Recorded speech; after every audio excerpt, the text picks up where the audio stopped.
एक बड़ी पुरानी कहावत है, कहते हैं अतड़ी का गोश्त गोश्त नहीं होता है और खुशामती दोस्त दोस्त नहीं होता है। रूस को निकाल कर बाहर फेंक दिया है C929 प्रोजेक्ट से चाइना ने। जानेंगे आखिरकार ऐसा क्यों किया है। रूस को झटका दे रहा है चाइना, तो वहीं भारत ने तो तगड़ा वाला झटका दे दिया है।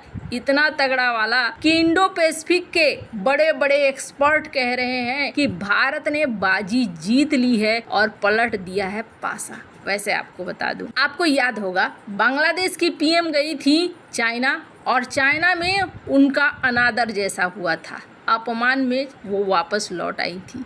लेकिन इसके बीच एक और कहानी हुई थी और वो कहानी चाइना को पता चल चुकी थी। यही वजह है कि चाइना ने बांग्लादेश की पीएम के साथ उस तरीके से व्यवहार किया। जानेंगे क्या हुआ था। जियोपॉलिटिक्स में बहुत कुछ चल रहा है। हमेशा की तरह CIS न्यूज नेटवर्क के इस एपिसोड में जानने को मिलेगा बहुत कुछ। आइए जानते हैं इन खबरों को विस्तार से। साल 2014 राष्ट्रपति पुतिन पहुंचते हैं चाइना और शी जिनपिंग से मिलते हैं।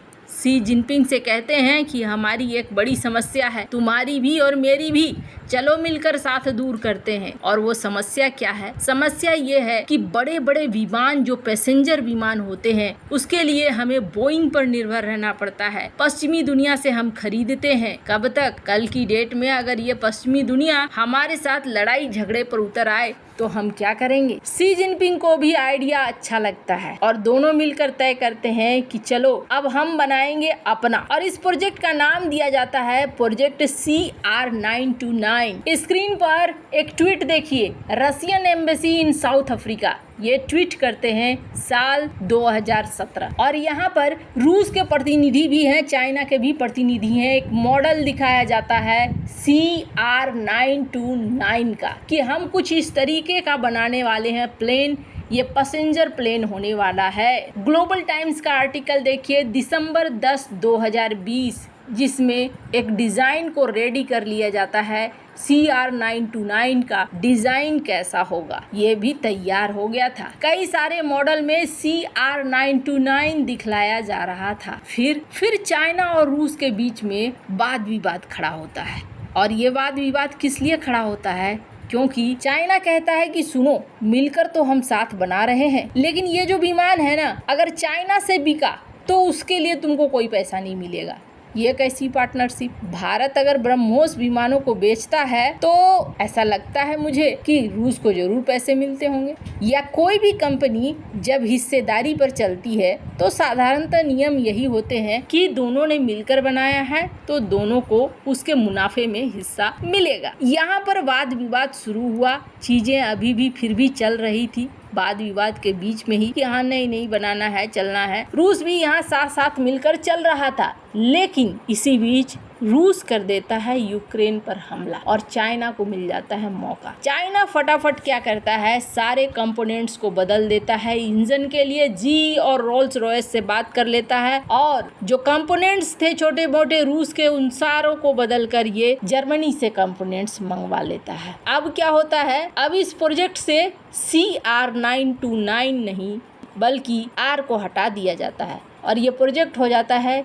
C929 यानी चाइना। ग्लोबल टाइम्स का एक और आर्टिकल देखिए। ग्लोबल टाइम्स का कहना है कि अब तो हमारे पास ऑर्डर भी आने शुरू हो गए हैं। हमारे पास ठीक ठाक इसके ऑर्डर आ रहे हैं। 10 सितंबर 2023 ये कह रहे हैं कि 250 से 350 सीट इसमें हो सकती है और ये डोमेस्टिकली डेवलप है चाइना के द्वारा, यानी रूस का नाम यहाँ पर खत्म हो जाता है। स्क्रीन पर एक आर्टिकल देखिए। रूस के हाथों से इस प्रोजेक्ट को पूरी तरीके से चाइना छीन लेता है, क्योंकि अब तो उसके पास एक बहाना था कि आपके ऊपर प्रतिबंध लगे गए हैं। और यही वजह है कि आपको समझ में आ रहा होगा, सुखोई 30 भारत के साथ बनाना चाहता है रूस, S-500 भारत के साथ को प्रोड्यूस करना चाहता है, लेकिन चाइना के साथ नहीं। जहां एक तरफ ये सारा सीन चल रहा है तो वहीं भारत ने भी चाइना को एक बड़ा झटका दिया है और ये झटका कुछ ऐसा है जिसकी तिलमिलाहट अभी तक दिख रही है। आपको बता दूं, आपको याद होगा बांग्लादेश की पीएम पहले भारत आई थी और उन्होंने इंतजार किया था कि रिजल्ट निकल जाए, भारत में सरकार बन जाए, तब मैं अपनी यात्रा शुरू करूंगी। और तब उन्होंने इंतजार करके भारत में पीएम मोदी की सरकार बन गई और उसके बाद ये भारत आई। भारत में इन्होंने मुलाकात किया और शायद 2 दिन तक ये भारत में रुकी थी और इसके बाद यहाँ से वो वापस चली गई। फिर उन्होंने चाइना का प्लान बनाया। चाइना पहुंची। शी जिनपिंग से इनकी मीटिंग लंबी होनी थी, लेकिन उस मीटिंग को शी जिनपिंग ने छोटा कर दिया, अपने प्रधानमंत्री को आगे कर दिया और इन्होंने ये कहा था बांग्लादेश को कि हम आपको अरबों डॉलर देंगे, लेकिन बांग्लादेश को कुल 140 मिलियन डॉलर का ही ऑफर किया गया, जबकि शायद 5 बिलियन डॉलर तक की बात हुई थी। अब बांग्लादेश की पीएम वहां पर अपमानित हो जाती हैं और वो अपने जो दौरा है उस दौरे को बीच में ही छोड़ देती हैं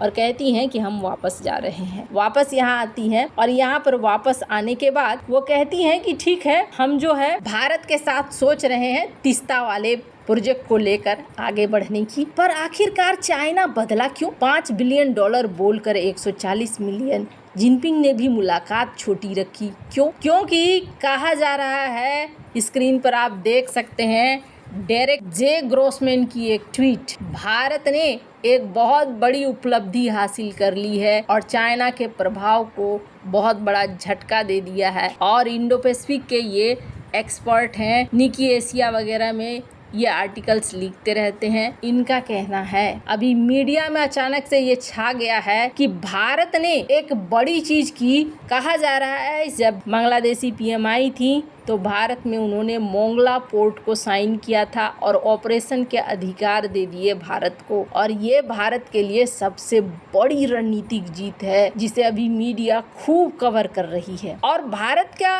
ये जो है ना चाइना के खिलाफ सबसे बड़ा पंच है। कैसे? स्क्रीन पर आप देखिए, जो चिकन नेक बोला जाता है सिलीगुड़ी कॉरिडोर को, इस इलाके में भारत को बहुत दिक्कत होती थी। अब क्या हुआ? मोंगला पोर्ट भारत के हाथ में आ गया। इस पोर्ट के रास्ते अब भारत को यहाँ रसद पहुँचाने में किसी तरह की कोई दिक्कत नहीं होगी अपने इस इलाके में। और यही वजह है चाइना को एक बड़ा झटका लगा। चाइना की रणनीति थी चिकन नेक एरिया में अपनी पकड़ को मजबूत करना है, भारत को नहीं आने देना है। मोंगला पोर्ट का ऑपरेशन भी, चितगांव पोर्ट का ऑपरेशन भी वो वही चाहता था, लेकिन यहाँ भारत ने पूरा का पूरा ऑपरेशन अपने हाथ में ले लिया है और ये चाइना के लिए सबसे बड़ा झटका बन गया है। अब आप ये संजोग कहें या जो कुछ भी कहें, भारत के साथ इसका MOU साइन होता है। शेख हसीना वहां जाती हैं, बात नहीं बनती है, वापस आती हैं बांग्लादेश में। हालांकि अभी बांग्लादेश में बीच में प्रदर्शन शुरू हो जाते हैं, जिस वजह से इस प्रोजेक्ट को लेकर कुछ खासा अनाउंसमेंट नहीं देखने को मिला। कई सारे बिंदु हैं